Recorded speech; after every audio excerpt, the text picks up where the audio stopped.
Hello, everyone, and welcome to another episode of the today Titletown Packers Podcast. We are back, myself and Bron, after a pretty good win on Monday Night Football, 35-17 over the Detroit Lions. We're not even gonna we're not even gonna talk about the loss, the beatdown to the New Orleans Saints from the week prior, 38-3. We couldn't do a podcast last week, not that we really wanted to, but we're not even going to discuss that. On to week two. Good win against the Lions on Monday Night Football. Bron, how are you? How have you been? Things are good now that football's back and we're kind of heading into the season here, starting 1-1. So, obviously a lot to talk about with everything, with the past 2 weeks and obviously moving forward. So there's a lot to talk about and I'm excited to get into all that with you, buddy. Yeah, same here, same here. Everyone made their joke on Twitter about week one being the fourth preseason game, didn't count, especially Monday. I don't know how many jokes I saw on Twitter. I can't wait for the Packers regular season opener tonight. But really, it did seem the case because the two teams that went on the fields, week two versus week one, it looked like two completely different teams. It looked like a preseason team versus a regular season team almost.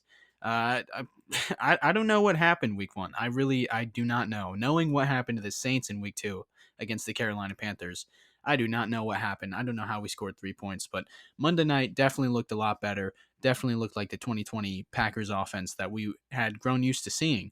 And it was just a solid win. Our playmakers were making plays. Aaron Rodgers, Devontae Adams, Aaron Jones especially.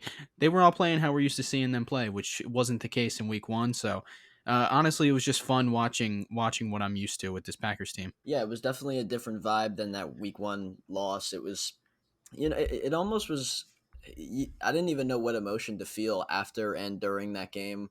It was very surprising, obviously. Nobody thought we were going to come out and score 3 points, and then in this game, we obviously played better, but there were still some struggles and some things against the Lions where it's like, okay, they're ahead of us at halftime.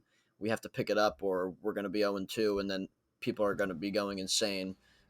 So it was great that we were able to come back and shut them out in the second half, and we'll get into all of that specifically. But yeah, overall, let's kind of get into some of the injury stuff that we've got going on with this team right now. So number one, obviously, coming just out on Wednesday with the practice reports, we've got Elton Jenkins. He is dealing with some kind of ankle injury. He played through it to finish the game on Monday night against the Lions, but there's something there. And Matt LaFleur he's talked about how he's going to try and give him the full week to play on Sunday night against the San Francisco 49ers. So obviously that's concerning because if they were to be able to, if they weren't able to have him on Sunday night against that fearsome pass rush with Nick Bosa and the gang over there, that'd be a huge loss. I mean, you're talking about then having to probably move Bill Turner to the left side, and he hasn't been great in pass protection. He's obviously more of a run blocker in this league.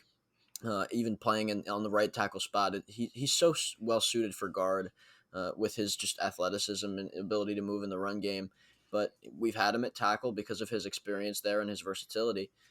To lose Elton Jenkins, that would probably push Bill to the left side, and then have Dennis come up. Dennis Kelly, the former Titans right tackle, would probably have him and come move to the right. So more jumbling that would be, and that would obviously not be a good thing for this Packers offensive line that's already teetering in terms of injuries. Yeah, and of course, I mean, the last thing in the world we want going into this game against San Francisco is Elton Jenkins to get hurt out of all the offensive linemen, because we're in a spot now where without David Bakhtiari, there's hardly been a drop off at left tackle going from Bakhtiari to Elton Jenkins. Elton Jenkins, by the way, just he is going to be in the Pro Bowl every single year for the rest of his career, it seems like, because he can just really play anywhere on the offensive line. I'm not sure there's anyone else who is, as versatile as Elton is in the league right now.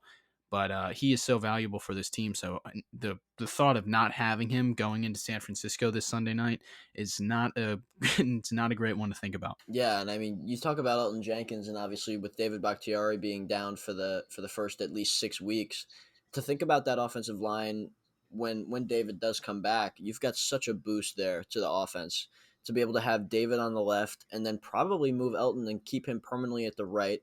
Then you move Bill Turner back to his more natural spot at one of the guard spots, probably on the right side. And then, of course, you just pick out of the litter of whatever rookie is playing well next to Josh Myers, and I mean, that's an incredible line.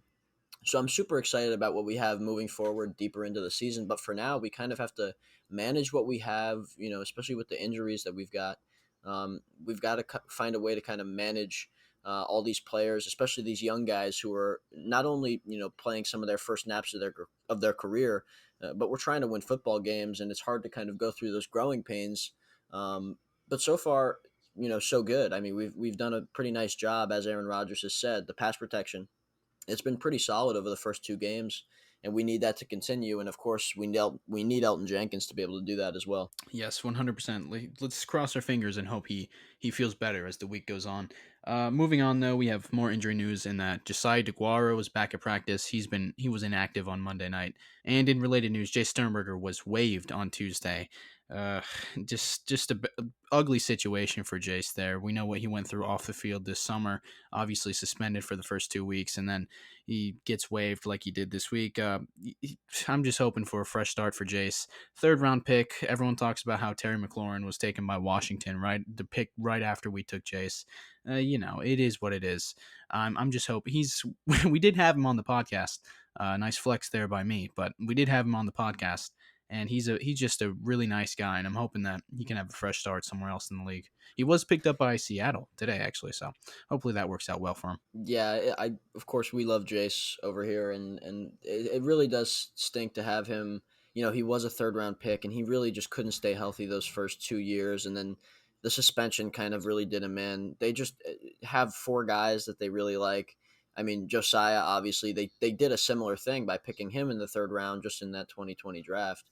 So to have that go the way it did for Jace is disappointing, and of course Daphne has kind of inserted himself into the conversation. He played a lot on Sunday. Excuse me, he played a lot on Monday. So he's obviously in their plans.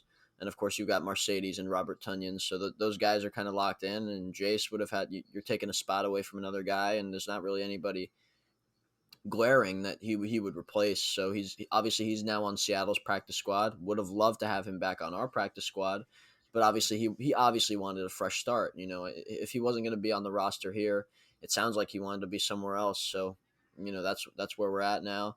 To not have him, that's a third round pick that you call that a bust. I mean, and it's nothing to do with Jace himself, and it's really nothing to do with the coaching staff. It just didn't work out in Green Bay, and he's got a chance to continue to play well somewhere else, but he just has to stay on the field, and obviously we wish him all nothing but the best. Yeah, well said. You ever think about how we've had over half of the tight end room on the Today in Titletown Packers podcast? It's pretty Over crazy. half, yeah. We've got a lot of tight ends, and they've all been tight ends. That's pretty crazy. Dominique Daphne had a good game on Monday night. Anyways, Josiah DeGuara, I'm pretty excited to have him back. Obviously, everyone talks about the Week 1 game last year, where before he got Yep. hurt, he was looking like a real chess piece for Matt LaFleur in this offense. So I'm excited to see if he's got anything in the playbook for Josiah. Yeah, I mean his ability to block in the running game. I mean he is like a fullback type player, but his hands are excellent. He's like a tight end fullback. They call it an H back. He's gonna be a chess piece. But the problem is he's got injured in week one, and in both of his first 2 years he's been hurt. He did not play much at all last year, obviously getting hurt and then getting down with the ACL tear on a special teams play, and then week one just against the Saints this year, the concussion. Hopefully, he's ready to go for this week, and we can finally start using him if he can stay on the field. So I'm excited, obviously, to have him in the mix as well, putting him in plays with Aaron Jones and things that are going to be very nice to where it kind of is like that illusion of complexity, disguising different things. Where when you have an H back or a fullback type player in the game, you don't expect to throw the ball as much, but with him, you have to worry about that because he's going to be able to catch the ball out of the backfield just like any other tight end would. So it's going to be great to have him back, and hopefully he can get on the field this week in practice. Yep. Yeah, absolutely. What do you say we jump into this game here, Braun, against the Lions, week 2, as I said. Monday Night Football win 35-17. There's a lot to talk about. Let's start with the offense. Aaron Rodgers had looked, on the stat sheet at least, looked like his former self. 4 touchdowns, over 80% completion, over 200 yards. Much better than week 1, but I don't know. Some things just looked off. What did you take away from Rodgers' performance on Monday? I think we both agree that like when you look at those numbers that he had, I mean the passer rating, the touchdowns, he played extremely well on the stat sheet. But we both and many Packers fans understand that there was some things left out there, and that's of course when you've got a guy like Aaron Rodgers. we expect the best out of him and we expect perfection. And he holds himself to that standard as well. So, when he doesn't get everything that's on the table, we're going to critique it a little bit. And I feel like he played well. He obviously played better than he did in that matchup against the Saints. He made a lot of good throws. He left a couple plays out there though, and he specifically mentioned those three to MVS. Uh, those were some deep balls. The first one that he tried to hit MVS on, I think it was where he hit the Lions defender in the helmet. I felt like that was a great throw. In other years, they might have called that pass interference because he didn't have his head turned and stuff like that. But it wasn't much contact, so it just kind of was unfortunate. MVS couldn't get his hands around, and it was just good coverage. But the ball was placed pretty perfectly, maybe a little short, but overall it was easily a throw that could have been caught by MVS. And then the other two, we overthrew him a little bit. So there was some plays left out there. He missed the one to Tunyon, but then they got the touchdown anyway. That was in the red zone.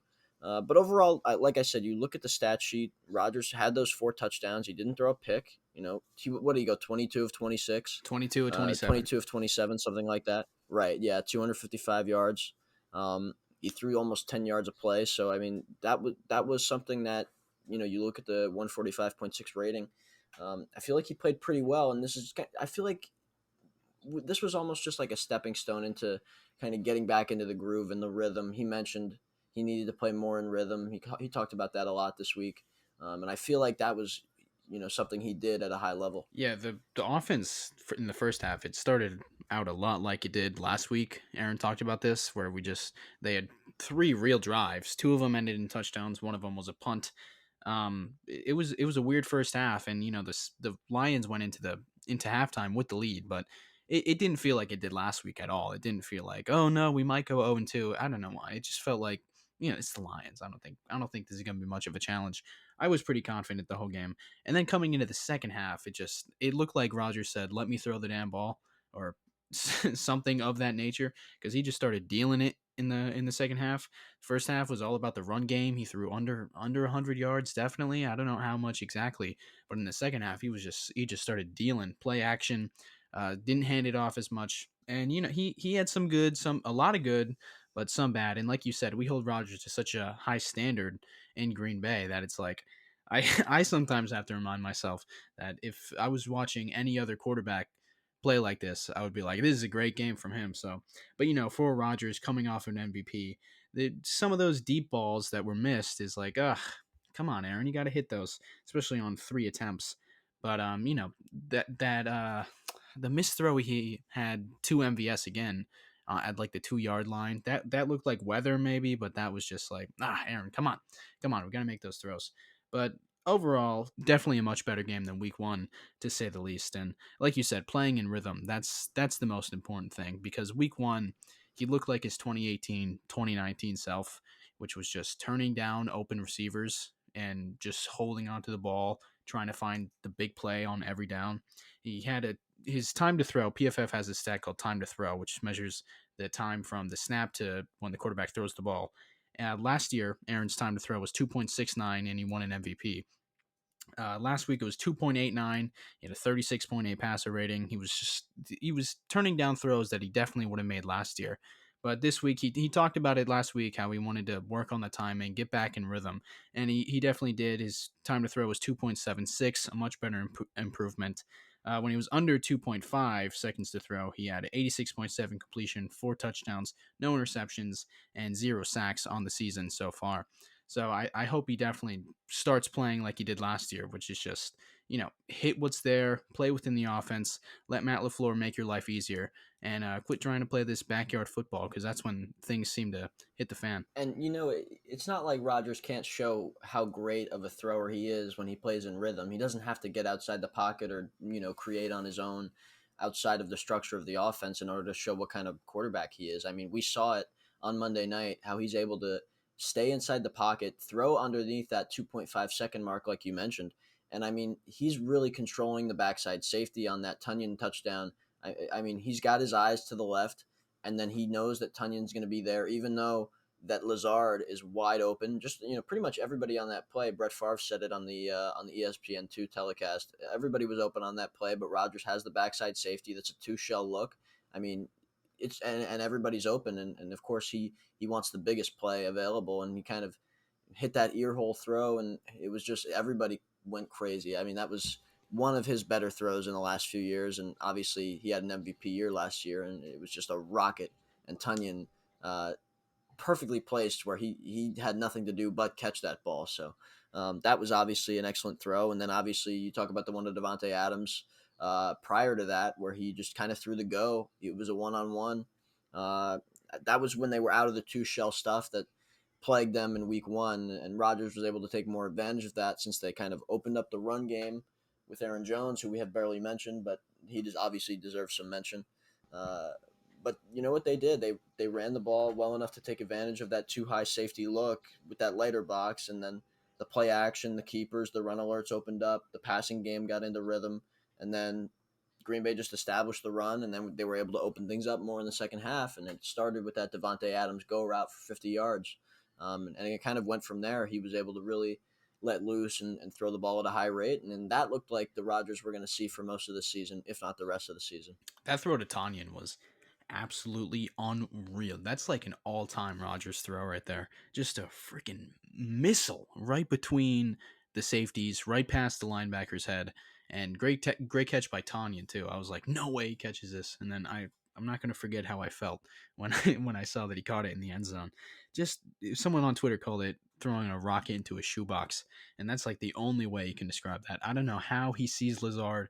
The only thing I can think of is that he read all the articles all week. He saw all the tweets. Tom Fanning probably told him a thing or two about how the Saints played too high and that's the Packers kryptonite. They put out the blueprint, whatever. Everyone kept talking about this two shell look against the Packers, and he's like, I got Lazard wide open right here, but let me say you to all this cover two stuff and just throw a bullet. That was just incredible. What a throw. What a quarterback.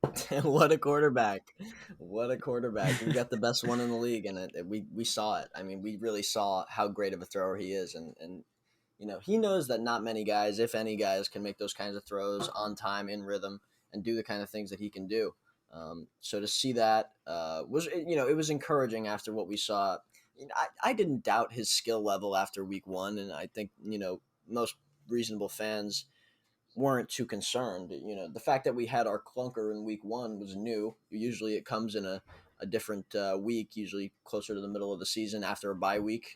But this time it was after the off season. So, it's understandable. The Saints are a good team, but they didn't look like it. It's the NFL. They didn't look like it in week two, but they scored 38 points in week one. And it's the NFL. Once the Packers were out of that game, they were out of it for good. Like they just had nothing they could do to get back in it. And 3 points, 38 points, it didn't really matter what the score was. They just had no chance to win that game the entire time. As soon as Rodgers threw that pick after getting hit in the groin area, as soon as that pick happened, that was it. I mean, it was just like that was our best chance, and it was over at that point. So, but to see him now play well again, and we know what kind of player he is, obviously, to see him get back right into that MVP level of play. Now we know that we have this is that chance to go win a Super Bowl this year, because as long as he's playing that way, we know we're going to be in it to win it. And like we said, great to see him playing well again, and let's hope that continues. Obviously, Devontae Adams kind of said, we're just getting started to Aaron Rodgers after the game. So I'm encouraged. And obviously, let's talk about the running game a little bit too, because Aaron Jones looked phenomenal. And he's just another piece of that offense, part of that trio that we have that is going to hopefully carry us back into that Super Bowl contention once again. Yeah, Aaron Jones he was electric. He was what we're used to seeing from Aaron Jones. He's making a case for why the Packers paid him this offseason, which was a heavily controversial decision. But he definitely proves that this offense is much better when it runs through him, and that doesn't have to just be rushing the football. He is a definite factor in the passing game, especially when the defense is just gonna sit two high safeties the entire game. Rodgers will hit that check down when it's open. Hopefully, most weeks he will. Not week one for whatever reason, but most of the time when he's got Aaron Jones wide open in the flat, he's gonna give him the ball because he can make moves and get past old linebackers like Jamie Collins and make him look silly all the time. Aaron Jones in this game had 6 targets, 6 receptions, caught all of his targets, and his 6 receptions were the most in the game since week 14, 2019. So, if you remember 2019, Bron, I'm sure you do. it felt like Aaron Jones was like our only weapon at times in that season because obviously we had Devontae, but Rodgers was just not sharp enough that season to hit him as consistently as he did last year. And Aaron Jones was really the when we had big explosive offensive games, it went through Aaron Jones, and that might be the case again this season. The way teams are doubling Devontae, but he's definitely a weapon, and there's not many backs like him in the NFL. I think you're definitely right about really with Aaron Jones. It's all about the fact that when he's playing well, we seem to win. And think about this team. If we didn't have Aaron Jones, if we didn't pay him the money that he certainly would have gotten somewhere else, and even more than he got, if we didn't give him that money, I don't know what this team would be. It just wouldn't be the same team. I don't think we would have as good of a chance to win the Super Bowl, regardless of who we brought in with that money. I mean, Aaron Jones is truly the focal point of this offense because he's not only such an elite runner, he's like we saw, 3 touchdowns in the passing game in addition to the one that he had running the football. I mean, what kind of running back is doing that? Nobody's putting up those numbers. Nobody's having that effect on the game. And now teams are going to be scared to play that two shell safety coverage. I mean, like it's just not going to be the same. Now, I don't know what San Francisco is going to do this week because obviously they'll probably trust their front that's so good with Bosa. They've got the rookie, not the rookie anymore, the second year Kinlaw in the mix there. They've got Eric Armstead. Their front is so talented. They might be willing to sit there with 6 in the box and just roll 5 in the box, but we're gonna have to see what they're willing to do. Um, they're gonna definitely be willing to rush 4 a lot, even 3 at times if they want to make Rodgers try to beat them, but see, I don't know what they're going to do, and the Packers now face a challenge. You know that they were going to see more two shell stuff because they obviously the Saints had a lot of success, and then they saw it versus the Lions, and they took advantage in the running game instead of trying to beat it in the passing game. And then once the running game opened up, they were able to beat it in the passing game. So those are the kind of challenges that they'll face coming from a team with a much better defense like San Francisco. Yeah, and it's going to be another test of can Rodgers stay patient. Eli and Peyton kept talking about this on their broadcast about how frustrating it can be for a quarterback when the team is just sitting there with two safeties the entire game, daring you to run the football, and how easy it is to get impatient as Rodgers did in Week 1. But you just if they're going to give you that light box, you just got to stick with the ground game, especially when we got Aaron Jones and AJ Dillon. I mean, it should be an easy decision for Rodgers to say, all right, I'm taking this game off, I guess, if that's how you're going to play us. And then when you do run it well enough, obviously establish the run is kind of an old head philosophy in football, but when they're playing too high the entire game and you just run the football down their throat, eventually they're going to go with the single high safety, just like the Lions did on Monday night where we hit Devontae for 50 yards. Eventually, they're going to stack the box and try to take away the ground game when you're as efficient as the Packers can be. So, what do you think about the fact that we've kind of sat here and this is now 2 games in a row where we came out flat? Not necessarily flat, but in the first game definitely. But in this game against the Lions, it was definitely not as potent as it became in the second half, being going down 17-14 against the Lions at half. So, what do you think about the fact that we've come out starting slow 2 weeks in a row, and this has been a common theme over some Green Bay Packers teams under Matt LaFleur over the years, where we just seem to, if we don't get the ball to start the game, which is rare because they always defer, but this time the Lions got the ball and chose to receive. So, what do you think about the fact that we have been starting slow? Can we do that against a team like San Francisco or going up against a team with a more potent offense that could easily catch us like the Saints did? Like can we do that consistently? Can we start slow and come back and have good second halves? Or do you think we have to kind of put something together? Maybe receive the ball to start games, maybe that's the key. And Rodgers talked about that a little bit, but what do you think it is that's kind of holding us back? And what do you think we can do to solve that? Well, I think Rodgers was asked this at some point last week where he talked about how during the run the table stretch in 2016, a major change they made was they started taking the ball when they won the coin toss or the coin toss. And obviously, I think that helps the Packers' momentum. I don't know if anyone believes in momentum listening to this, but yeah, I think it does help when Rodgers and the Packers' offense are able to set the tone. Throughout the years, they've been so good on the opening drive, and the opening drive is probably the easiest drive for most offenses because it's pretty much all scripted. And when they're able to get that ball first and just go right down the field and score, it kind of sets the tone for the offense and the defense.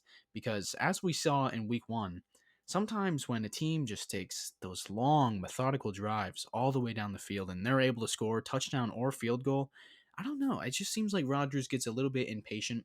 I compared it on Twitter to like when you're playing Madden and that happens to you, and it's like, oh, first play you want to call is the PA go or the PA shot play, whatever it's called. It's just the deep post from the play action, and just like because you just want to make a point, you just want to show the defense, you just want to tie it up already. But it's hard to stay patient when you're down 7 that early in a game, and I think that definitely had something to do with it last week, which is why we played the way we did. But Rodgers also loves the double up opportunity at halftime. He loves being able to score right before the half, get the ball after halftime, and score again. But that doesn't happen that often, I don't think, to justify deferring on every single coin toss, especially when, we have performances like we did week 1, where I think setting the tone early could have definitely played a prominent factor in the game. You're right. I mean, you think about what we saw in week one when they got down. I think it was what it was at 10-0, and then it went to 17 to. Did it get to 17-3? I thought at halftime it was, but it was at one point it was sitting there 10-0, and Matt LaFleur's already got them spreading it out, and they're running 5 wide, and guys are running deep, and Rodgers just can't hit it. He's trying to find guys. He's completely ignoring some of the underneath stuff, and he's looking for the big play. He's trying to get out of the pocket a little bit. He's taking over that 2.5-second mark that PFF uses. It's just nothing's in rhythm. And then we saw a change in that. Really, this entire game, we saw him play more in rhythm.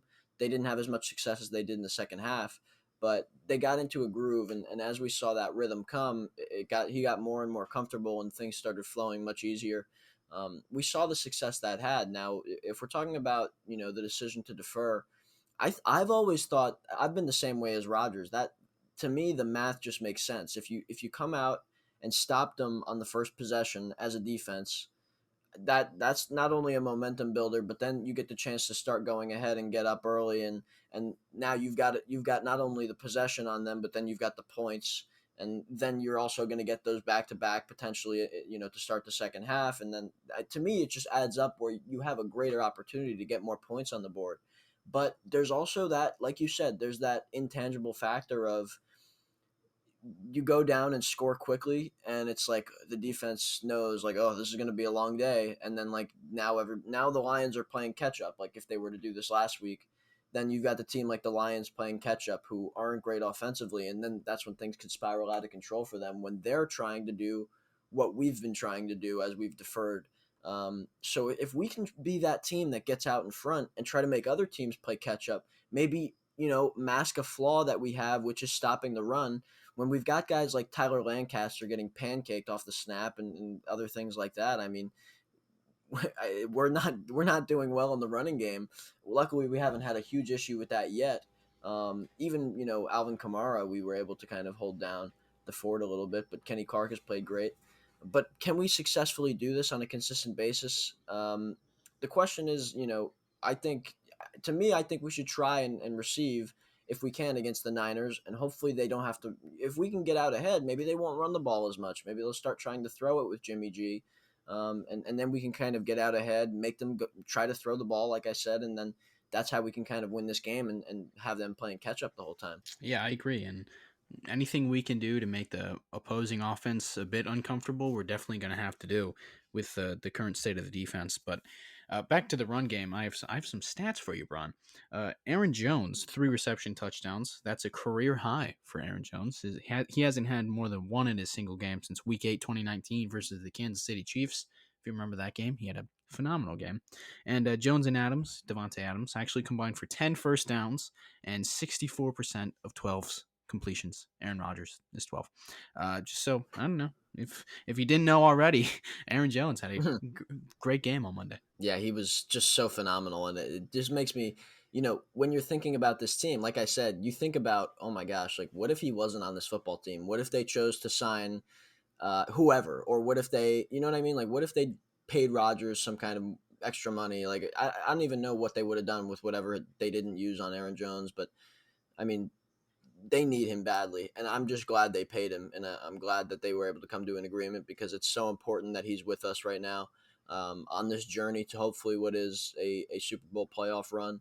Um, And like we talked about, he's got to be the focal point moving forward. And it's not that Devontae's obviously going to be the number one target in the passing game, and we're obviously still going to throw the ball probably more than we run it, obviously too. Which that's not nobody's losing anything, but we need to make sure that we get Aaron Jones involved at all times, and we need to make sure that he's not only catching the ball out of the backfield, not only running it, but he's just going to be involved on every play, and he's going to, even when he's not the focal point of a play, he needs to be moving, he needs to be in the game.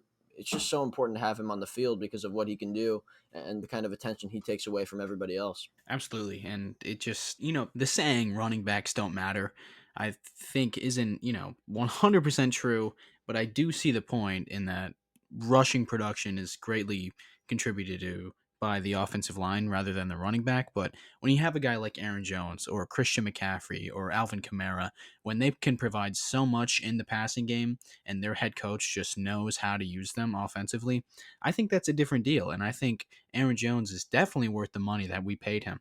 And like you said, if we didn't have him on this team, it would definitely be a great loss for Rodgers and the entire offense, just not being able to throw to him when we really need to, or just handing it off on the ground. He gets so many more yards than an average running back would. He's so talented and he's so athletic and elusive. And then, we've also got AJ Dillon, which is, the major argument in not re-signing Aaron Jones. But when I would rather have Aaron Jones and AJ Dillon than just AJ Dillon, obviously.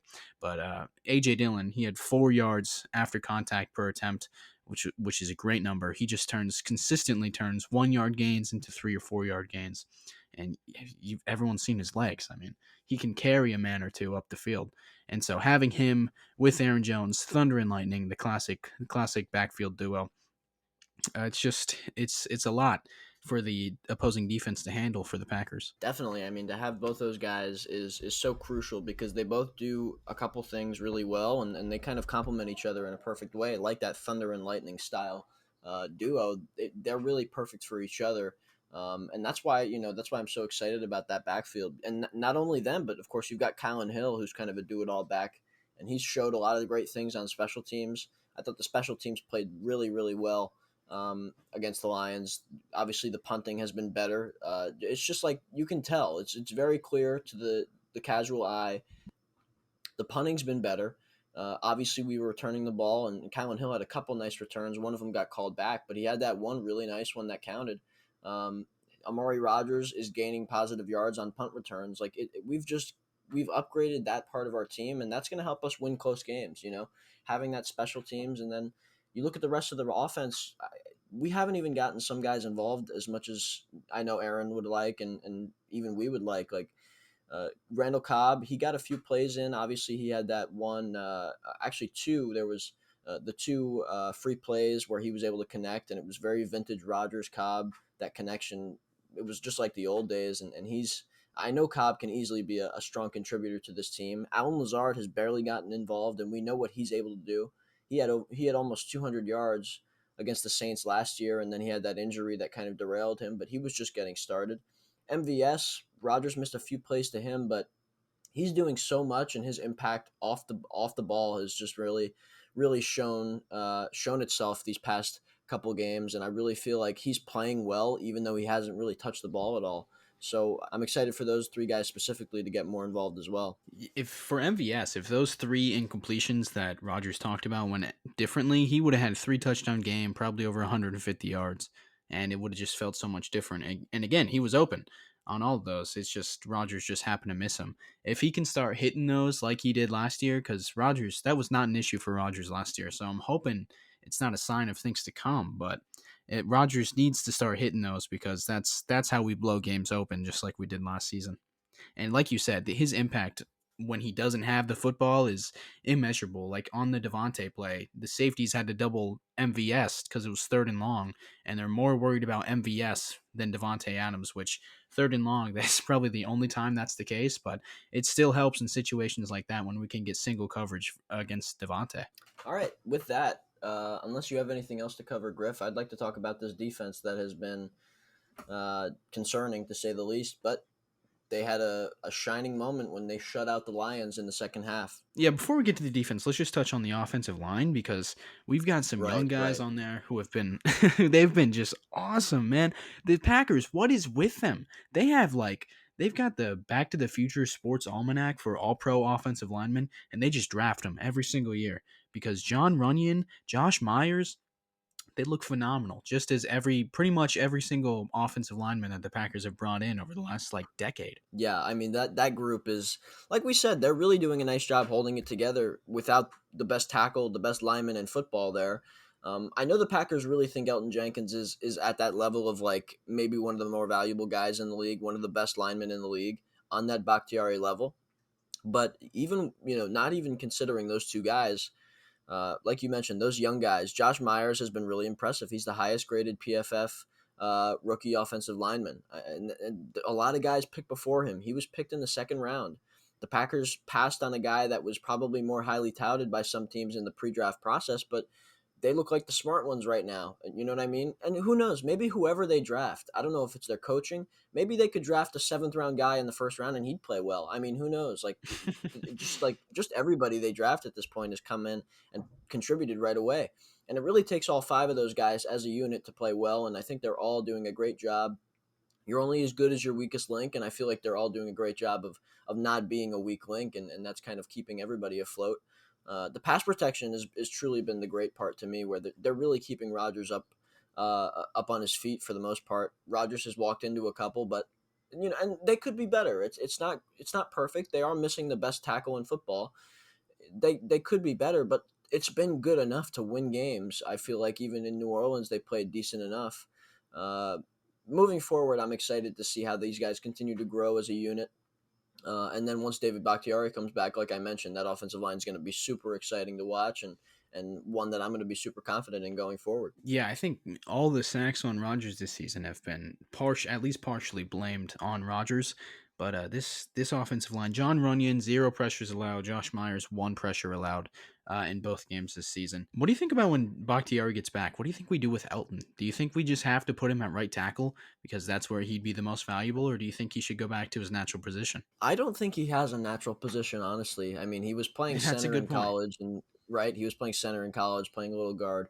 I just think he's probably best served playing right tackle for us because that just makes everybody. I think everybody will be feeling more comfortable and will be playing better.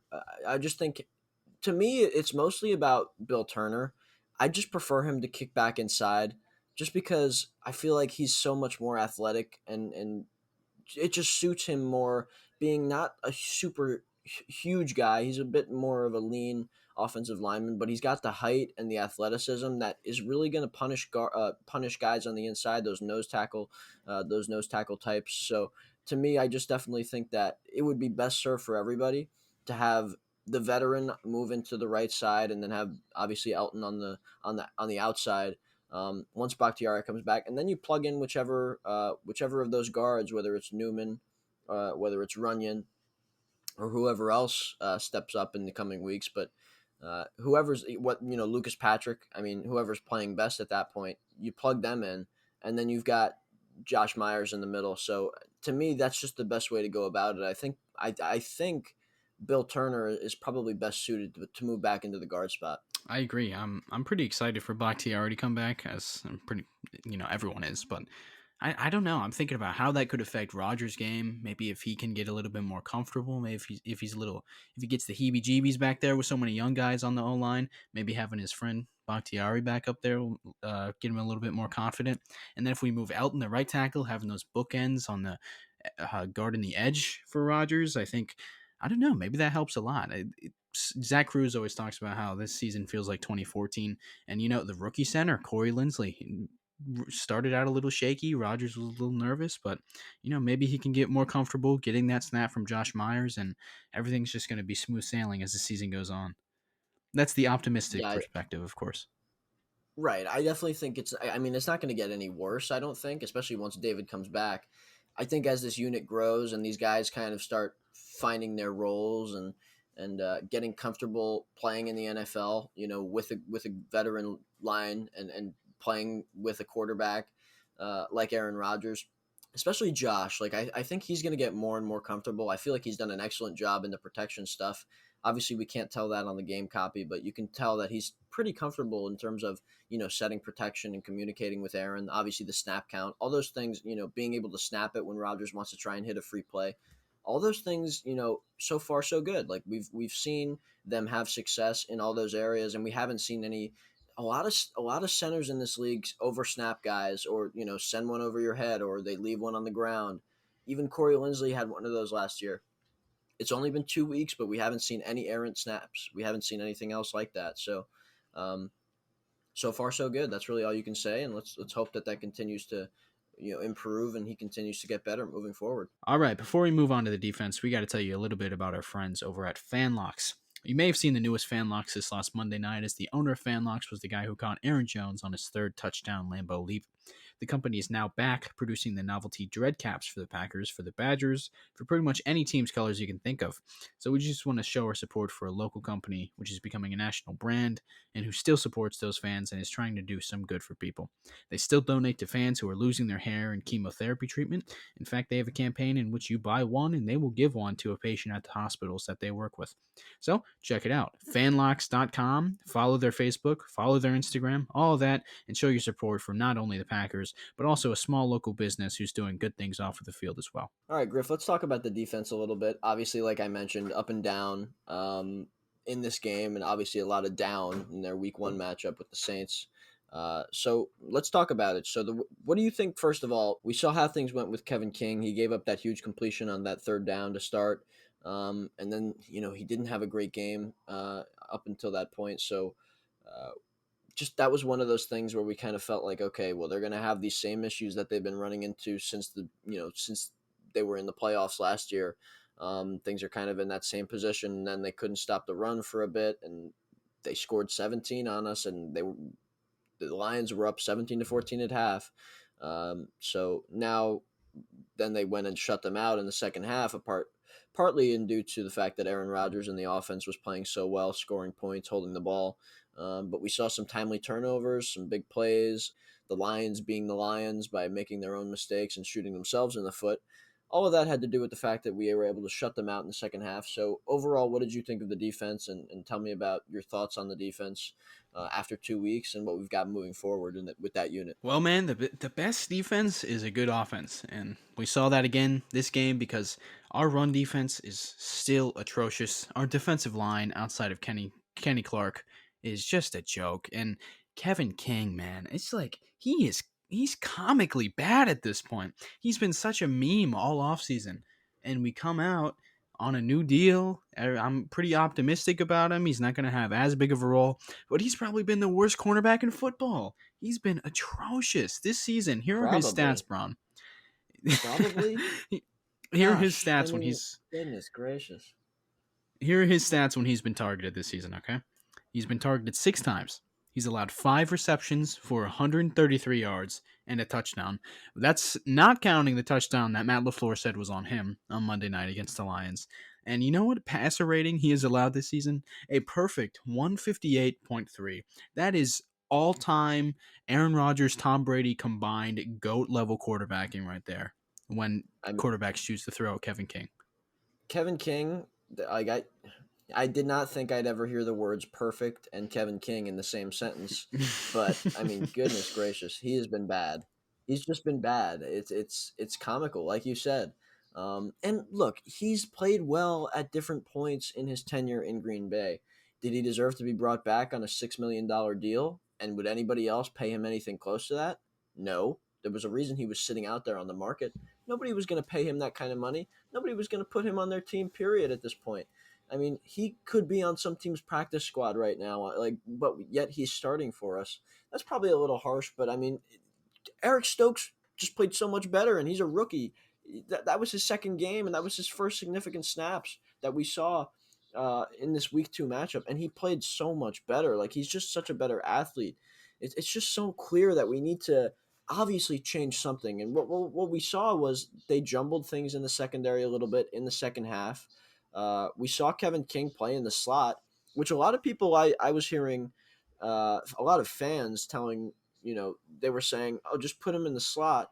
And it's like, okay, I mean, that just doesn't seem to suit him at all. Like, he plays flat-footed consistently. He gets beat by guys who, like, he got beat by Quintez Cephas, and he runs a 4.7 on his best day at the combine.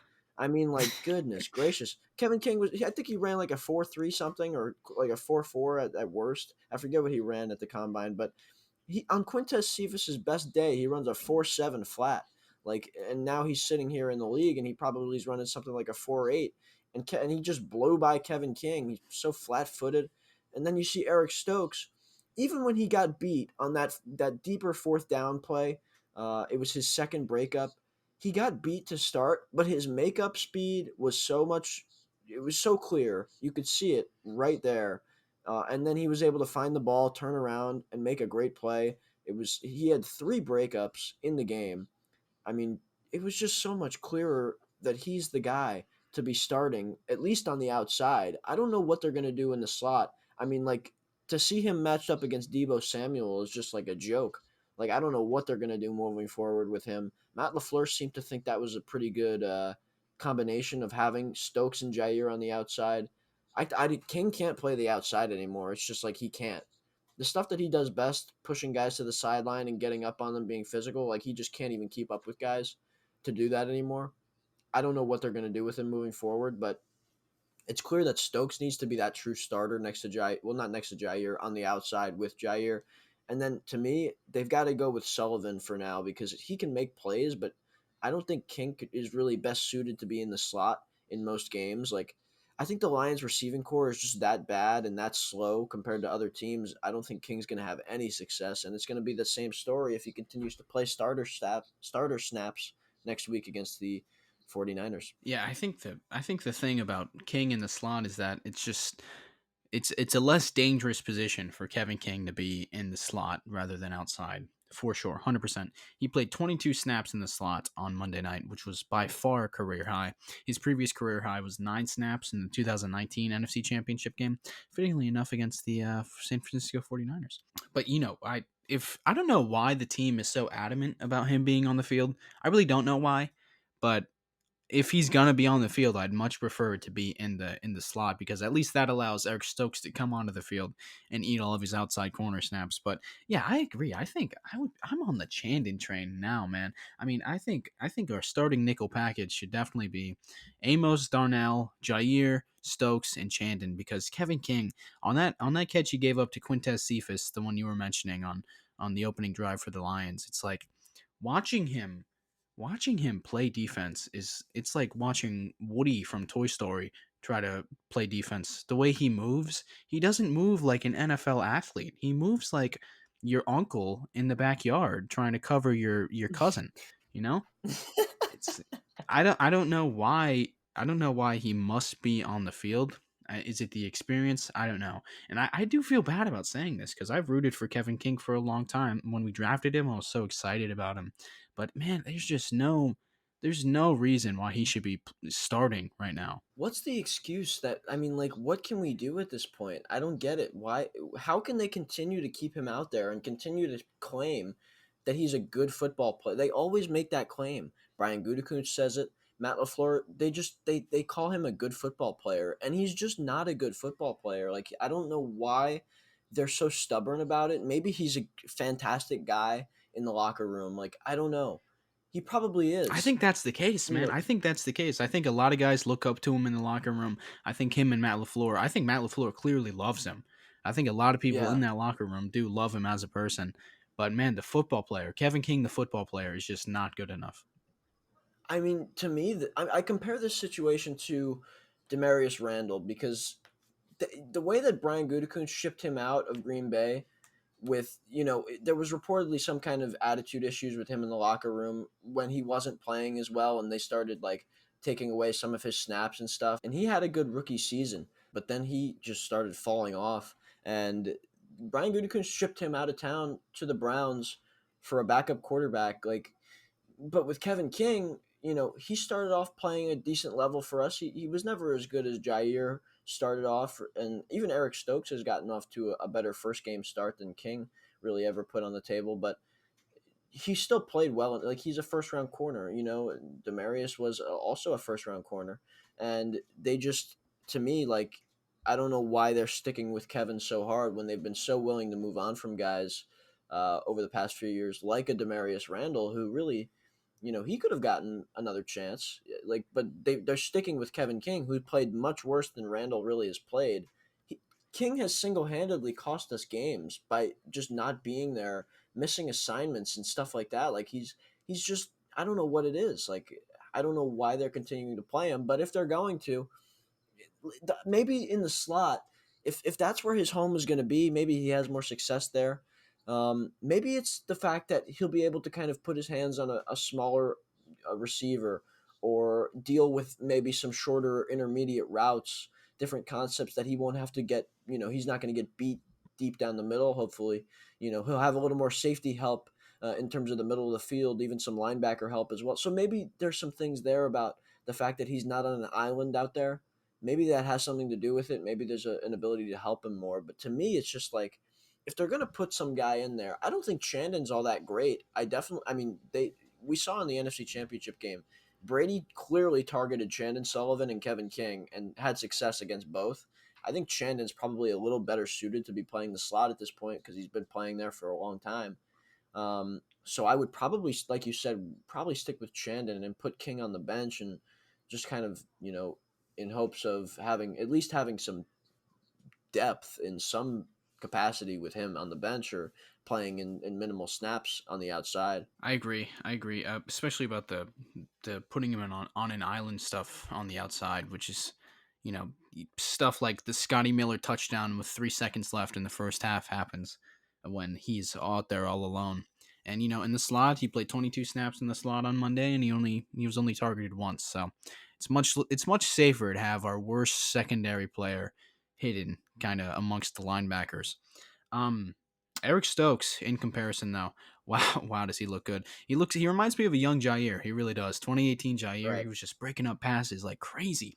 Stokes stats this season. Stokes stats, according to PFF, he's been targeted 5 times. He's allowed 1 reception, and it was that touchdown. Which again, Matt LaFleur credited that touchdown to Kevin King. So according to Matt LaFleur, Stokes has been targeted 5 times with 0 catches allowed, 0 touchdowns, obviously, and he's got 3 pass breakups, which is the most impressive thing. He's going after the ball. He's playing hungry. Again, he just looks a lot like Jair, and if we can get 2 Jair-esque players out there, then I think that means a lot for our defense. Yeah, I mean, you put it in a really good way. Like, I feel like he is kind of making that same presence felt when he's on the field, like Jair did. Like you said, the way that he was breaking up passes in his rookie year, Jair, it feels like Stokes is doing that same thing, and it's because these quarterbacks are trying to test the rookie, and I just feel like both of them looked the part really early on, and Stokes really looks the part. I think he's got that same level of confidence, that swagger. Like, I feel like we've got two really good corners. One of them in the making. One of them is already at that, top one or two, three guys in the league. Like, I think Stokes is on his way to being a truly good corner in this league, and he's shown some really good things. His physical stuff is so great. Like, he's got the intangibles that you can't teach. Like, he's got the makeup speed that Kevin King does not have. He plays light on his feet. He's quick. He found the ball on that play where he broke up that deep fourth down pass. He stuck with the receiver well enough where he got beat off the snap, but he's just faster than every other guy on the field at all times. So all he has to do is play a little catch up. Jared Goff didn't see him in time to try to take advantage, but I still think Stokes would have broken anything up shorter.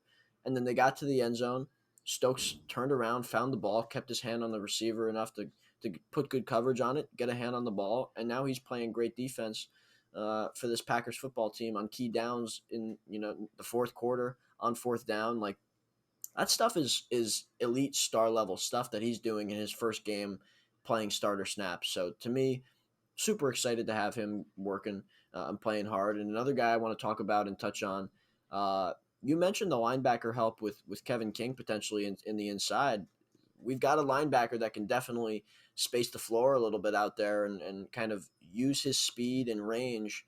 Devondre Campbell has played some great football for Green Bay. A lot of people disagree with that, but if you just watch the tape and you look at the fact that he's moving around faster than a lot of guys we've seen play that position for Green Bay, he's all over the field, and he's a factor in pass coverage, and his speed is very evident. Griff, what did you think of his performance in these first 2 weeks? I'm ready to call him the best linebacker we've had since Nitschke, honestly. He obviously I'm joking, but he looks it's just something that we're not used to having in Green Bay, which is just a linebacker who we can trust on most snaps to cover what he's supposed to cover, to follow his assignment, to not allow a wide open tight end or running back in the middle of the field.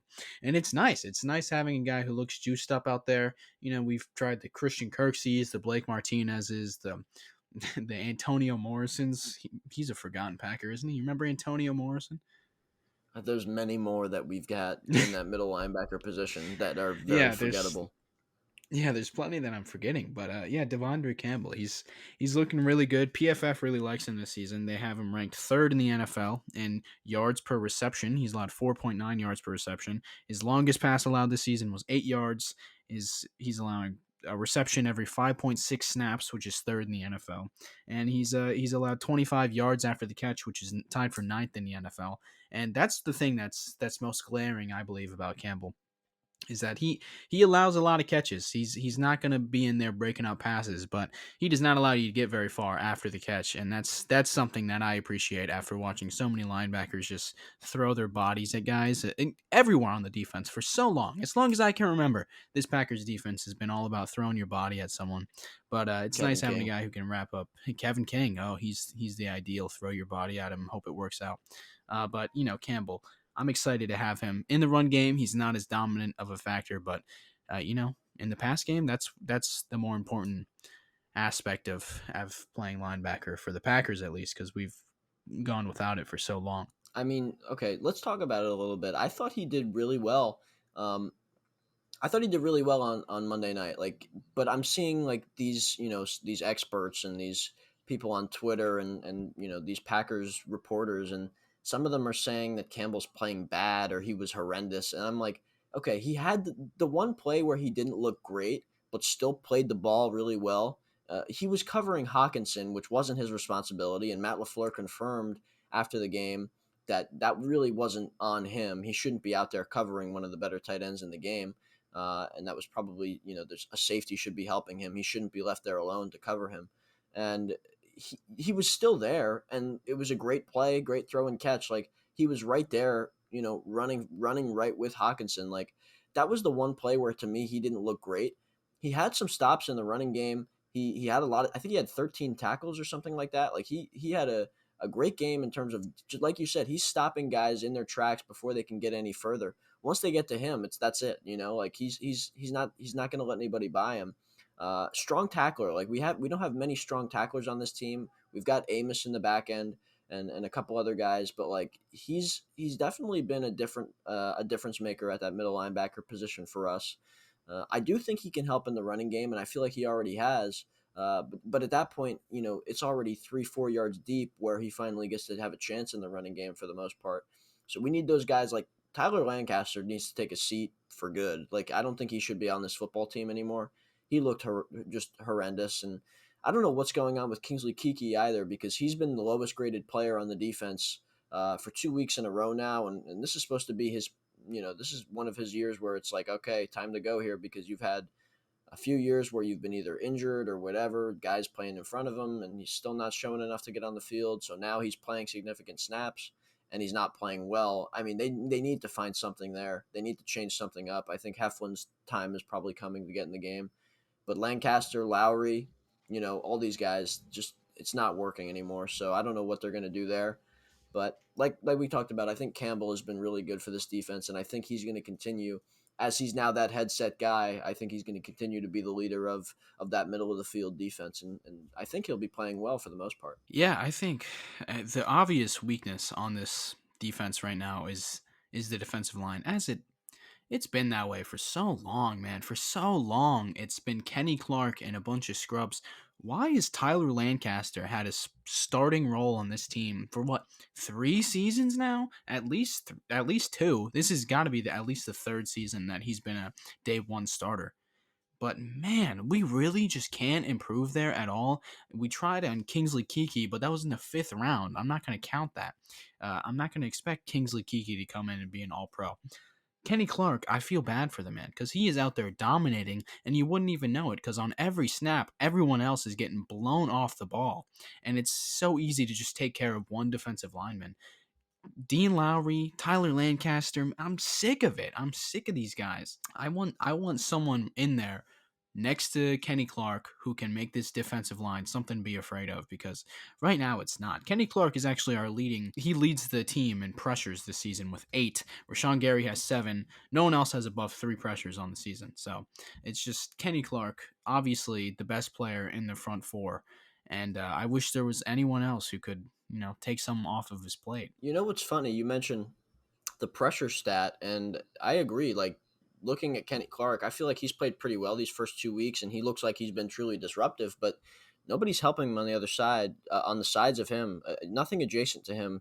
He really can't. He can't handle it all. So I feel like everything has been a struggle for the guys up front. But one guy who he doesn't have those pressure numbers like you mentioned, but it's weird because he's playing pretty well, and PFF says that as well. He's our highest graded player so far for the first 2 weeks. Preston Smith, kind of revitalizing himself here. He knows he didn't play great last season, obviously, and I feel like he's kind of showing his true colors these first 2 weeks, and hopefully for the rest of the season. I feel like he's a good player, and the first 2 weeks have been good. I've seen some good pressure. He's created turnover-worthy plays. He's continued to do that. That's always been something he's been good at. But I feel like he's continuing to get better, kind of coming back into what he was in that first year with Z. He's kind of out there alone right now with Rashawn Gary. Obviously, the Smith bros not together at this moment with Z on IR. But I feel like Preston's playing pretty well, and PFF agrees as he's our highest graded player on the team so far. Yeah, I mean, I don't think Preston could have gotten a lot worse than last year. I mean, this is the thing in the NFL. You're never as good as your best season, and you're never as bad as your worst season. No one really expected him to match the 2019 pressure numbers that he had, which were just absurd, sack numbers as well. But last year he was weirdly bad last season. So you're not crazy to think that he's gonna be able to bounce back this season, and it looks like he has. He hasn't been a monster in the pass rushing, but he's been able to play the run well, which he has throughout his entire career.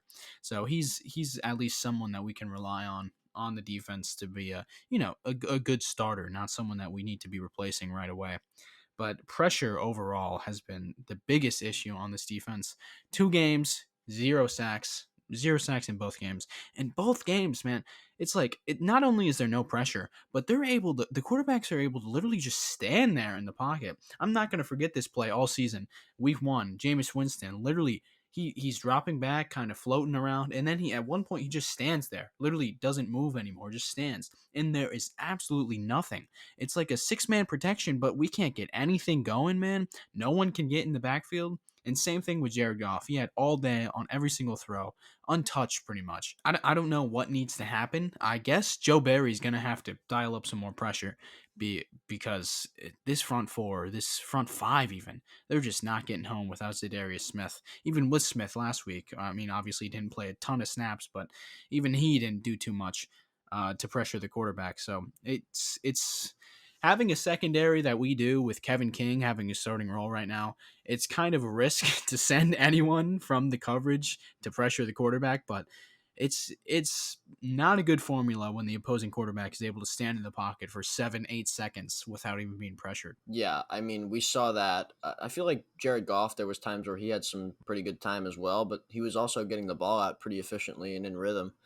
So it was like a mix of like, okay, Kevin King's in the secondary, and we also can't get any pressure. So it was like kind of working out well for the Lions to start that game, obviously. So moving forward, it's difficult not having Z because, like you said, the front 4.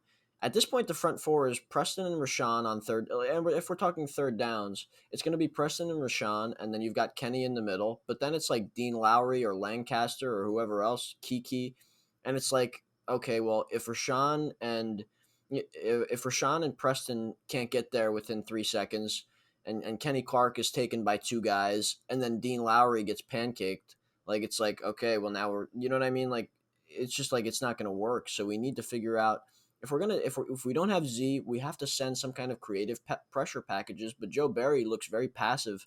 He looks very passive in terms of his scheme. Like it's just like he until Matt LaFleur basically told him that we should dial up some pressure. He just was not pressuring the quarterback at all. Trying to just I don't know why what does it take for the defensive coordinator to see that just letting them pick us apart in coverage with Kevin King being the guy at the butt of the joke every play. Um, I don't know what the thought process is for Joe Barry. Like I don't know what he's thinking. It's hard to tell. But I get it. Like yes, he is a defensive coordinator, and this is a new system for the players and stuff. But like this is the Green Bay Packers. We don't have time for a grace period. We don't have time for an adjustment period or the growing pains. Like we just don't have the time for that. This is, you know, maybe one of our last chances at the Super Bowl. Like who knows how long Rodgers is going to be here. He is 37 turning 38. Like we don't have all this time in the world to make mistakes and lose games and stuff like that. So it's time to start figuring things out. And I don't know why Matt LaFleur seems to have a better idea of how to coach a defense than Joe Barry at this point. But I mean, I don't know what to tell you. Like we have to figure this out quick, and I don't know if it's Joe Barry or Matt LaFleur or the players that's going to solve it. But things have to start being figured out positionally, players on the field in terms of the personnel, and also the pressure packages. So it's a lot of things that we have to figure out as we head into our toughest game yet against the San Francisco 49ers. I'm starting to think that it wasn't Mike Pettin. It's not Joe Barry. These players just they don't have it, And I don't know why. Obviously, I'm all for running it back on offense. I'm all for bringing those guys back. But on defense, why did we have to bring everyone back? Why did we have to not improve it at all, other than Eric Stokes, who looks very solid? Why was Kevin King brought back? Man, Casey Hayward was out there, and he got signed by Las Vegas, and so far this season he's been targeted 5 times and 0 receptions allowed. We couldn't go with that. We had to go with Kevin King. Why? I don't get it. Why couldn't we bring in some extra defensive line help? I don't understand. And the thing that really boggles my mind is if you're not going to bring anyone in, might as well keep Mike Pettin. So there's at least some continuity for the Last Dance. That's a good point. Why did we have to get Joe Barry? Who Joe Barry, by the way, comes from the Rams system, the Vic Fangio system, which is 2 high safeties, stop the pass, invite the run because you're not going to win a game running the football, especially with a good offense. We bring in Joe Barry with that philosophy. But meanwhile, our players who have been on this team for 2 seasons for the most part are notorious for being awful against the run. Going back to the 2019 NFC Championship game where Jimmy Garoppolo completed 6 passes. It's that same run defense. Outside of a few players, it's that same defense. So why are we going to bring in when it's clear that teams who commit to the run and want to run the football against us, that is our kryptonite on defense. So I don't understand the mix there with Joe Barry, and obviously he has had a very poor track record as a defensive coordinator in the past. I'm willing to give him a chance as he goes along here because there hasn't been any major coverage busts outside of Kevin King, who I'm willing to put all the blame on him at this point. I think he has a bad enough track record. But outside of King, there haven't been any major coverage busts. There's opportunities to improve on this defense, like the touchdown, the first Lions touchdown where Stokes and King both went with the same guy. Who knows who that's on? But there's going to be miscommunications like that, and there were a ton of it last week. So I'm willing to hope that this defense is going to be able to improve as they learn the playbook, get more comfortable with the scheme. But as of right now, the early returns are just not great for Joe Barry. And it's a bad look for Gutekunst too, I think. Yeah, well, it's a bad look all around. I mean, when they collectively, Matt LaFleur even too, like everybody, the fact that I wanted JJ Watt very badly because I feel like getting him, I don't care how old he is at this point, he's still an impact player, and I think he's having success in Arizona, and he's going to continue to have success there and be a part of a great defensive line. I thought that having him, putting him inside next to Kenny Clark, I mean, how do you stop that 4-man rush of Watt, Clark, Z, and Preston, or Z and Gary if Preston wasn't going to be there? Like, to me, that's what I wanted. I wanted somebody to clog the middle with Kenny. Like, who's going to stop that? Who's going to get through that? That's what I wanted. But instead, we decided to re-sign Kevin King for $6 million. we decided to, not add anything to the defense apart from Devondre Campbell, who we signed for the vet minimum. Like, and he's been good, but we needed more. Like, we needed more. It's just, and then you talk about the coordinator change. You made a great point. If they're going to keep the same players and they're going to keep, and basically the scheme isn't all that like defense is defense. Like, there's only so many things you can do to change coverages and things like that.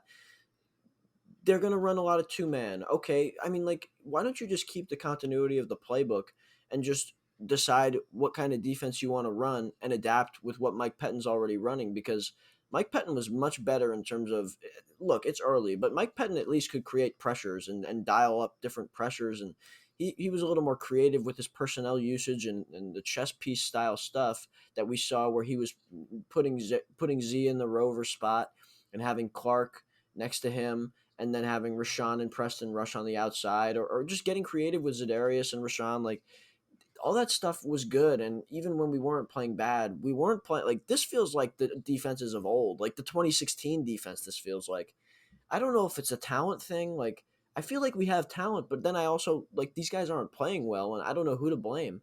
But it feels like in the 2016 NFC Championship game, when we just blowing coverages and Ladarius Gunter's out there. Like, it's just, I don't know what's going on, but it feels like a defense that's not going to be able to win us a Super Bowl at this point. So we have to figure something out, whether it's adding talent with a trade or free agents. I don't even know, but like, we need to add something. We need to make some kind of change. Griff, is there a scenario where you could see them moving on from Joe Barry quickly? And I don't know what they would do from there, but I mean, like, if things get ugly, they can't afford to run the same defense if they're losing football games as a result. I don't think there's any chance they move on from Barry midseason, but I think there is a chance maybe at the trade deadline someone becomes available and this is the last dance. Let's go all in. Because I'm not a Mike Pettin fan. I wanted Mike Pettin gone just like everyone else did. But when we're gonna go with the last dance, run it back, whatever, bring back Kevin King for no reason, why? Just keep him around for one more season. He wasn't great, but he was enough. If we have a good offense, he's enough. You can't say the defense lost us the NFC Championship game. They played a part. Kevin King played a major part, but they didn't lose us that game. But you're right. I was thinking this during the game. This feels like a 2016 defense. This feels like a defense that will literally lose us a playoff game, which is never what you want to have. We've had enough of that in Green Bay, man. It really would be fitting for Rodgers last season, I guess. But no one wants that, man. They've got to do something, I think. I don't know what it is. I don't know if it's rotating players, getting Kevin King off the field a little bit. But when they're making Jared Goff look like Tom Brady out there, it's awful, man. He threw like one incompletion the whole first half. It felt like he was 9 for 10 at one point. The last touchdown the Lions scored in the game, that was the seventh touchdown the Packers have allowed this season, and which tied a franchise record. And that was only in 6 quarters. They still had 2 quarters to go. Luckily, they shut him out in the second half, probably because our offense started cooking. But it's just this defense. I Recency bias has taken a hold of me because it's kind of you're kind of uncovering it all in my brain right now, Braun. How awful this defense was in the first half. Because man, they were so bad. They were just so bad, and I don't know It what it was is. I bad. really don't know It what it was is. bad. I don't know what it is either. I mean, you think about Mike Pettin, like, if they were to keep him around, like, you think back to the NFC Championship game, like, what changes that game if Will Redmond catches that pick? I mean, like, that stuff Mike Pettin can't really help. And yes, the halftime thing, the before halftime Hail Mary Scotty Miller disaster, like, that was on not only Kevin King for, not being able to cover the man, but it was, yes, the communication breakdown. Matt LaFleur deserves some blame. Mike Pettin deserves some blame. But then, the players made plays. Jair had 2 picks. Like, we had that second half resurgence. The defense made the turnovers that they always. I don't know. I mean, the defense, like, the players can only do what they can. They can only execute. And if the players don't execute, then how much can you blame on the coaches? It's such a slippery slope. I really don't know who there is to blame.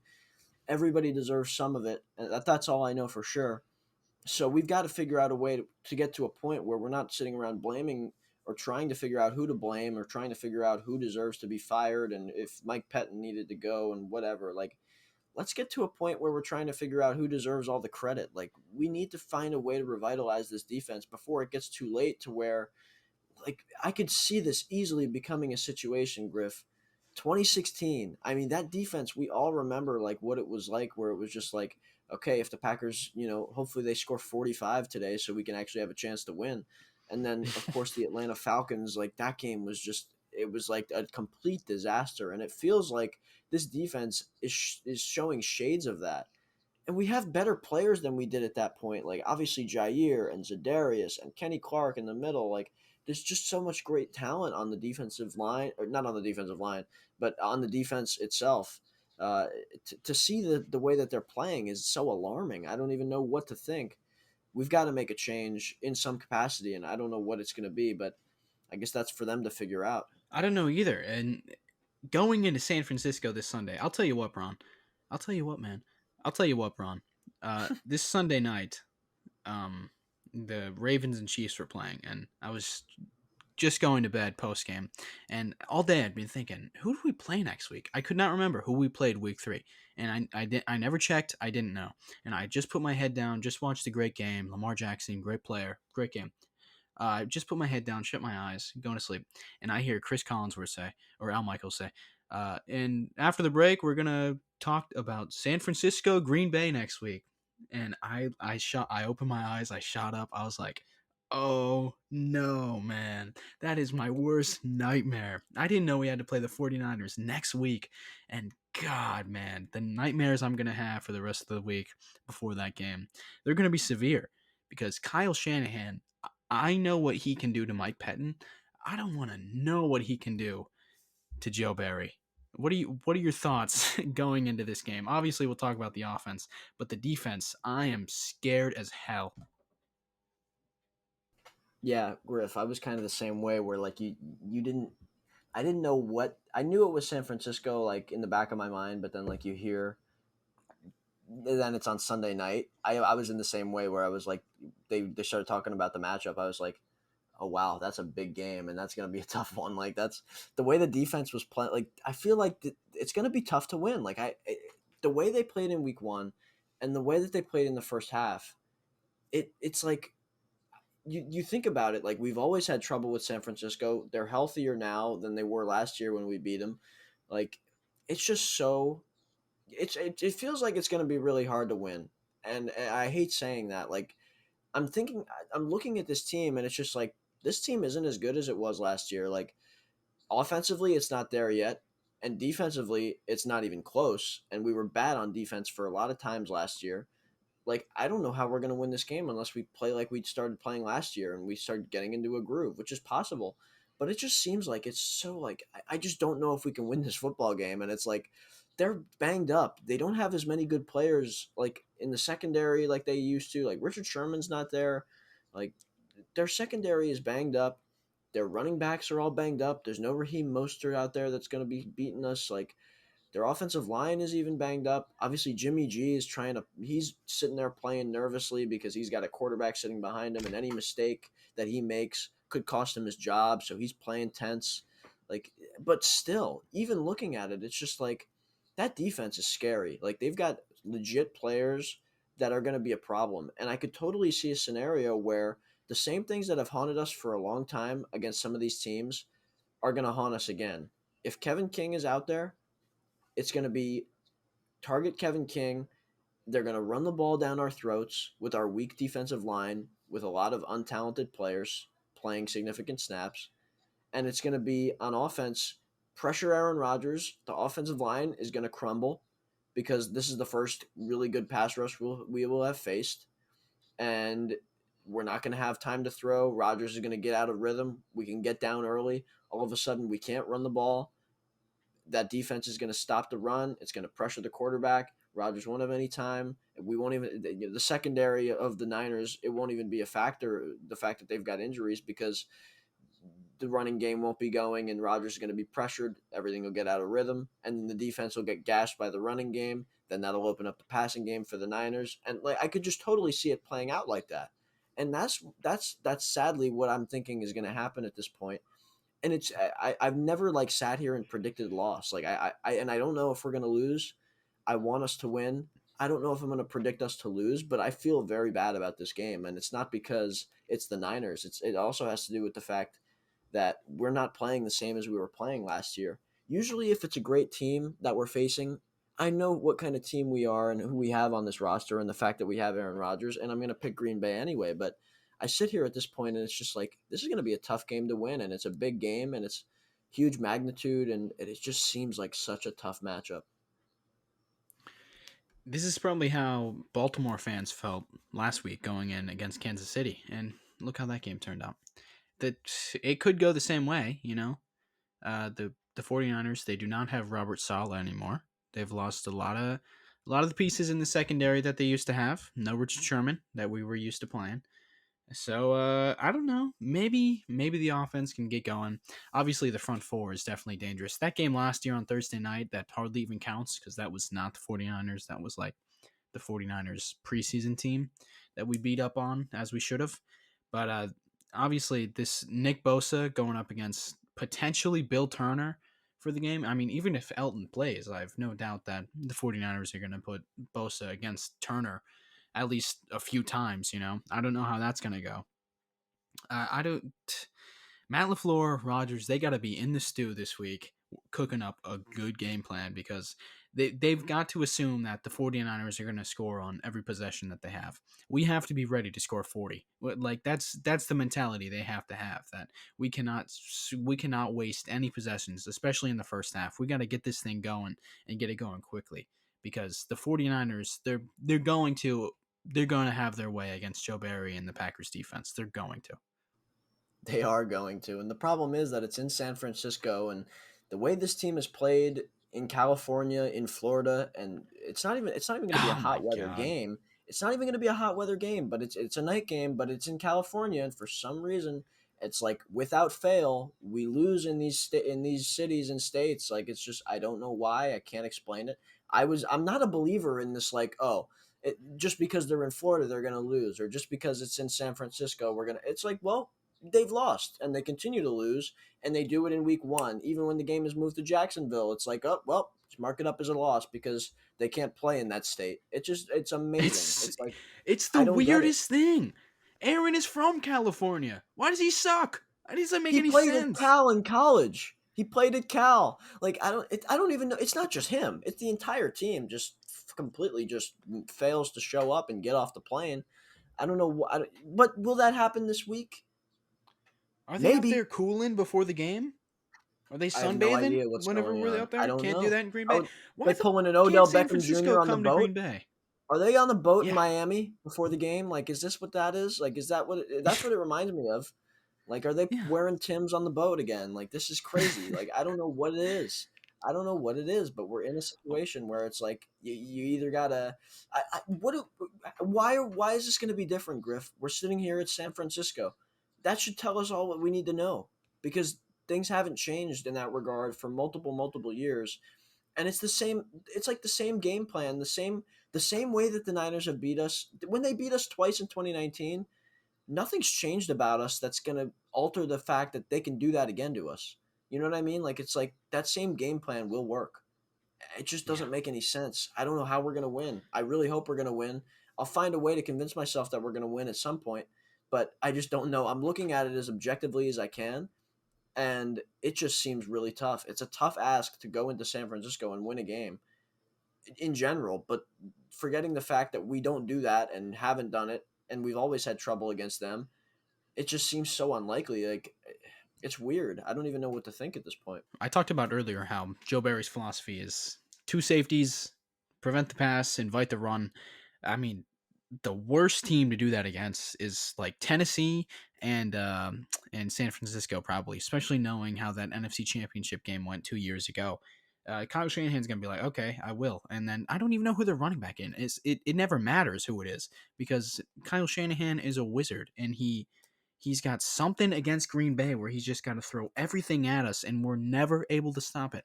Except last year where he was playing with his preseason squad. But you know, Jimmy Garoppolo, it's like, once again, who cares?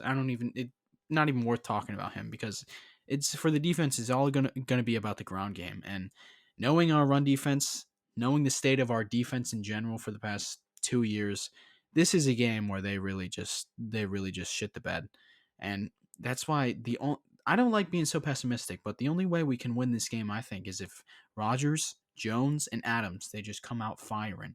You know, get those guys involved early. Throw to your superstars. Maybe we can finally connect on an MVS touchdown. Just feed it to Jones, feed it to Adams. I don't know how well they're going to be able to run the ball against this defense, but test it out, see how it's going. If it's not working, just go to the quick passing game because it's the worst thing that can happen, I think, is 3 and out, opening drive. San Francisco goes right down the field, scores.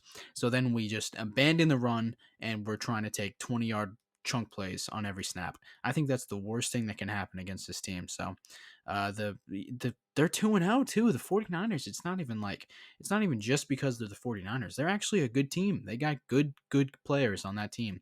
And I am very, very nervous, but I'm hoping that Rodgers and LaFleur they're gonna know what to do against this team. Yeah, there is like we want that ball. I think we're going to try to take the ball if we can choose to, you know what I mean? If we win the toss, I think we're going to try and get the ball, you know. But the problem is if for some reason we start out slow like we have, maybe it's not all to do with the fact that we're deferring. Like maybe it just has to do with the fact that we're starting off slow. Maybe the script stuff isn't working. So then we go 3 and out, like you mentioned, or whatever, and then now the Niners get it, and then they score, and now we're playing catch up at an even higher level because there's the potential that they could double up and get more possessions and score more points. Like, there's no right answer to the questions that we've asked. There's no right reason to believe that we're going to win. I don't know what. It's just like, I don't know. Can this team play better than it's played these past 2 weeks? Yes. I think the second half showed what the team can be. But like, you know, everybody's excited and everybody feels good about the win, and I feel great about winning that football game. The way we were able to finish and hold them, you know, to keeping them at 17 after they had that at half, and getting to the 35 points. But it didn't feel as good as last year. Like even on offense, like, and some of it has to do with Rodgers, but like it just didn't feel as good. Like last year's offense was spectacular. Like almost every game, it was like Rodgers is lighting it up, and Adams and Jones. It's like this year, it's just like that. Look, it's been 2 games, and we've only had one good half of football to show what we can be. But like we have to be better than that to beat San Francisco. We have to be better than we were against the Lions in the second half. Like Rodgers has to make all those throws that he missed a couple. We talked about it. He'll be better, but it's more than just him. He's perfect. He'll get to that perfect mark that he always tries to reach. He'll hit those throws. He doesn't miss throws very often, you know. He had a few misses. Okay, you know, get back to the drawing board and get back to what you do best. These other guys though, like will the defense show up? Like I don't know. It's like we have to play better than we've played in the last couple of years and in these last 2 games, especially on defense. So that's what I think. Look, the Eagles lost by 6 points to that team, and the Niners almost got beat by the Lions on a comeback where they were up 40 something to 17, and then they got it all the way down to a point where they could tie the game. I don't know what. Maybe the Niners aren't as good as I'm giving them credit. I don't know, but like I don't think we're good enough to beat the true Niners that we've faced over the years right now. And look, like I said, it's been 2 weeks, so I don't really know the makeup of this team fully, and maybe they'll show us who they are by beating the Niners. But the way they played in week one and the way they played last week is not enough for me to go out and say I'm confident that this team is going to win and beat the 49ers in San Francisco. I agree, but yeah, I can never predict a loss. I can never predict a loss. So I think the only way that we can really win this game is an offensive explosion. So my score prediction is going to be 42-35. Big game-winning touchdown. How about you, bro? Yeah, with all that said, I'm picking the Packers to win 55-7. No, I'm kidding. No. I can't, Griff. I can't predict the loss. I'm not going to predict the Yeah, loss. no. I'm not going to sit here and predict the loss. Like, I can't do it. Basically, this is guess if we win what the score is going to be. That's how I play it. So, like you said, it's going to have to be high scoring, or maybe it won't. Maybe we'll pony up on defense and play. I don't know. But I'm going to go along the lines of what you have. So, I'm going to give us 40. And I think San Francisco, they're good enough to score on us. This defense has a lot of weaknesses, and the Niners know just how to target those weaknesses. But we have the better quarterback. We have the better receiver room. Their receiver room is beat up. We've got the better running back. We've got the better running game. Everything about our offense is better than their offense. And in an offensive firepower matchup, I'm going to take the Packers here 40-32. All right, sounds good. I'm hoping we're right. I'm hoping that Joe Barry turns into Bill Belichick or Bill Parcells and just shuts down this Kyle Shanahan-led offense. But, you know, I think we all know how it's going to go on that side of the ball. Offense is going to have to match it. Rodgers is going to have to match it. Bring the energy. Enough of this. I'm so sick of the we didn't have the energy coming out of the locker room. Just shut up. Why not? Why is it every week we don't have the What energy? is Week that, one, you don't right? have the What energy? is that? Like what? What is Shut up. that, Griff? Bring What the is that energy, man. garbage? I don't First know. of all, I don't, one thing I'll NFC say about Championship game. You don't have the energy? What do you mean? right. One thing I'll say about Aaron Rodgers, and Griff, you made a great point there, and I'm going to get into this a little bit. Like, Aaron always comes out, and if when they play bad, it's like, I didn't feel good about the energy in the locker room. And it's like, okay, Aaron, I know you lead by example, and I know that you're not the type of rah-rah guy, and we love that about you. But at the same time, like, maybe he didn't recognize that the energy was low until after the game, or maybe in hindsight he should realizes he should have beforehand. But to me, like, if you have to respond, like he always talks about how like sometimes there's a need for me to speak up, and sometimes there's a need for guys to just sit and watch and understand and listen to what I listen to my approach and just watch from afar. And but like there's also a time, and I think he knows this, where like he needs to do whatever the team needs. And if the team is for some reason going out there with low energy, or in the locker room, whatever the total vibe of the team is, if it's a cockiness that they're they're gonna roll over everybody they play because they've got Aaron Rodgers and they're running it back and they've whatever, like if that was it, then Rodgers needs to kind of find a way to humble them. If it's just like a lack of energy, then Rodgers needs to get up as the leader of this team and get everybody excited. Like there has to be something there where like you can't be using that excuse. If you recognize that, then fix it before it becomes a problem. We can't let this happen in San Francisco. We can't do it. Exactly. There can't be that excuse again. We can't have it. It's time to step up. Everybody, all the leaders, everybody with the captain's patch, they need to put it all together, and they need to put themselves together and as a unit bring the energy, bring the fire, come ready to play. Like we can't be doing this coming off the plane and not getting off the plane. I agree. Matt LaFleur too. Come on, man. Come on. Get these guys ready. What do you mean? Yep. Jeez. Yep. That better not happen. If it happens, I'm not going to be surprised, but man, I'm going to be so upset. It's a great point That by does you, it for Griff. us, bro. Yeah, thank you. That does it for us. We've had a long conversation here about the state of this Packers team, which we had to. I mean, we didn't do a pod last week, so it makes sense why we had to. But that's going to do it. We'll see you guys next week, hopefully after a Packers win over the 49ers. That would be nice. That anything else, Bron? I don't think so, right? Kind of covered Just everything. go Pack Go. Just go Pack Go Yeah. always. Thanks Go everybody Pack for Go. listening. We're back, baby. Today in Titletown is Yep. back. It is back. Yeah, we'll be back next week too. So give us a thumbs up, give us a like, subscribe to the podcast, iTunes, Spotify, YouTube. You know the drill. You can follow me on Instagram and Twitter at AllDayPackers. Braun, you can follow him on Instagram at Lambo.Leapers. Thank you so much for listening. If you got to this point, you are a saint. And we'll see you guys next week. Go Pack Go.